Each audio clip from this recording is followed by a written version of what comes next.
All right, we talk tech every Thursday afternoon, and this week is no exception. Carmi Levy, CTV tech analyst, is on the line. Carmi, didn't think we'd have to talk about this, but we do. We're finding out today, for people just tuning in now, that Canada has a 30-day reprieve, or just less than 30 days, till April 2nd. As far as the tariffs are concerned, that announcement made, I think, about 45 minutes ago. So Canada and Mexico, both of them, anything that falls under the USMCA agreement will now have a 3.5-week wait till April 2nd, as I said. And, it's interesting in all the talk about what's going to be affected in grocery prices and steel and aluminum and cars. We didn't really talk about tech very much at all. So is there a component here that we should be aware of? There is, because we know that Canada has slapped a list of counter tariffs on the U.S., and Justin Trudeau has confirmed that despite the 1 month, delay, the exemption, which of course on April 2nd, we're right back where we started.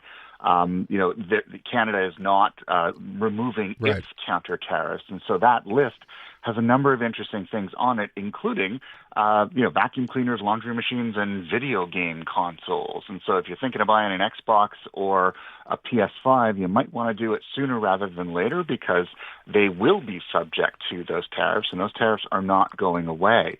Interestingly, things like smartphones, laptops, cameras, tablets, things like that are not on that list. And so officially they're not subject to it, but we've seen it's almost like whiplash, right?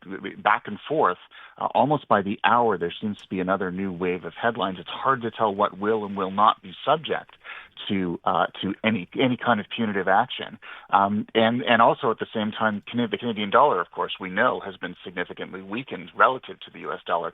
That has an impact on Canadian pricing for all electronics, regardless of what happens with tariffs. So we're already seeing upward pressure on electronic devices, even if they're not directly being tariffed by the Canadian government as they come in. So keep your eyes open. If you do have a purchase on your roadmap for this year and you're thinking of buying something, you may want to move sooner rather than later, because the longer you wait, the greater the likelihood that it will be affected in some way by what we're seeing happen between Ottawa and Washington. So you brought up an iPhone, for example, and I heard someone mentioning today, the iPhone itself, there are parts in there manufactured in, 10 different countries before they actually put the iPhone together.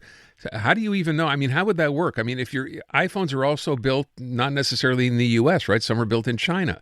So if Canada's importing them from there, where's that duty? Does that come into effect? How would it work?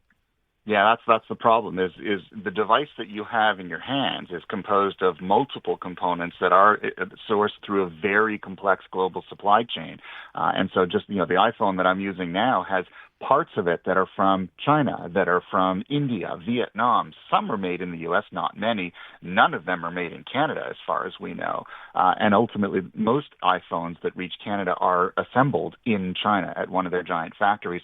Apple is diversifying that, but not fast enough. It is building factories in India and Vietnam. So, if you look at all the parts that could be subject to some kind of tariff action, it means that bit by bit we're going to see upward pressure on this price. It might not happen immediately. It might be longer term, but it's pretty clear that if this tariff war drags on any longer, that iPhone that you use, the Android phone that you want to buy, the laptop, it is going to cost more because it's composed of parts that some of which do originate from China, would be subject to this action on behalf of the U.S. government. So that tip again is, if you have a major purchase, maybe sooner rather than later is not a bad idea. Exactly. And learn a little bit about where the stuff comes from. For example, if you're buying a Samsung device, in many cases, Samsung will direct ship their inventory to Canada, not through the U.S., not through their American headquarters. That makes a difference in terms of tariff impact or potential tariff impact. The more direct you can go to the Canadian market, the less the likelihood that it will be affected by what we are seeing here. So it doesn't hurt to ask. If you're thinking of buying something, ask, have you heard about the price, the potential price impact for tariffs? That might determine when you buy. It might help you kind of lock down your timing, maybe save a few bucks along the way. All right, let me move on to this story. So it's Fraud Prevention Month, as it turns out, and this is interesting. We had a story, I think just yesterday or the day before. There was a major bust in Montreal, 25 people, West Island.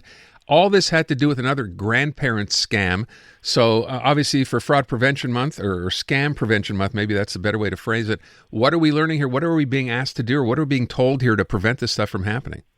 So we're hearing from the Canadian Anti-Fraud Centre, the Competition Bureau, the RCMP. They're all teaming up for Fraud Prevention Month, and they're saying that impersonation fraud, which is really at the core of these grandparent scams, it's you get a call and they're pretending to be your grandchild. In some cases, they're even using artificial intelligence to clone their voice to make you believe that they've been arrested, they're in trouble, they need money.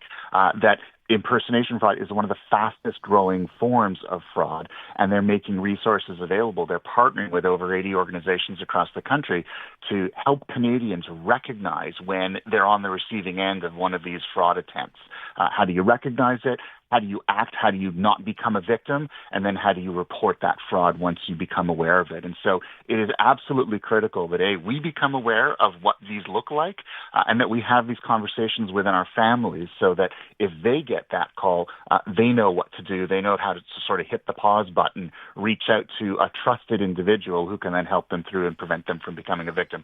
I've received too many calls, too many visits to my house, too many emails, you name it, from victims, and each one is heartbreaking, and we are seeing more and more of them. The victimology, it isn't just senior citizens, it is all ages.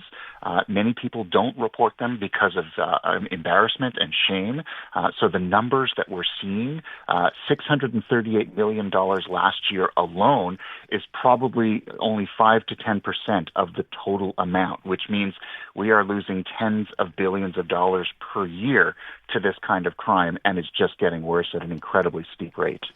Let me talk about, I saw this story and I thought to myself, okay, for everybody out there who either has a Google speaker or an Alexa speaker, I'd never even thought about the AI part of it because the AI is ChatGPT, that kind of stuff. But I understand Amazon is now working on an upgrade. So your Alexa becomes someone you can actually have a conversation with?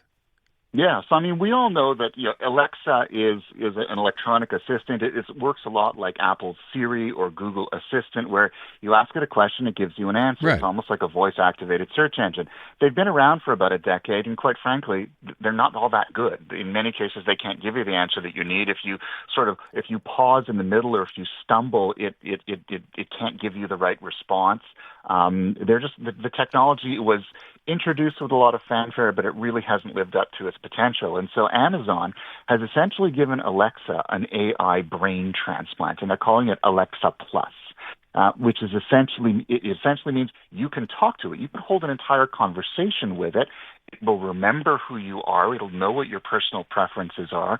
And instead of just answering simple questions, it can actually do entire tasks on your behalf. Like, for example, let's say you want to buy some concert tickets to something at the Bell Center.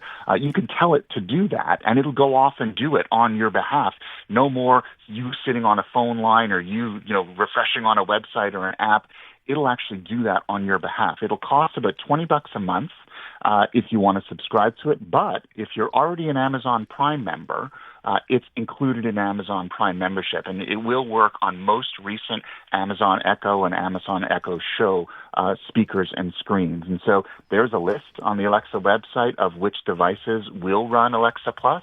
But basically, if you've bought one of these devices within the last couple of years and you're already a Prime member, it's going to be a free upgrade for you, and it's essentially an electronic assistant, but way better than what you're used to. Can you actually can you qualify it by saying not just buy me a pair of tickets, find the best price for a pair of tickets, things like that?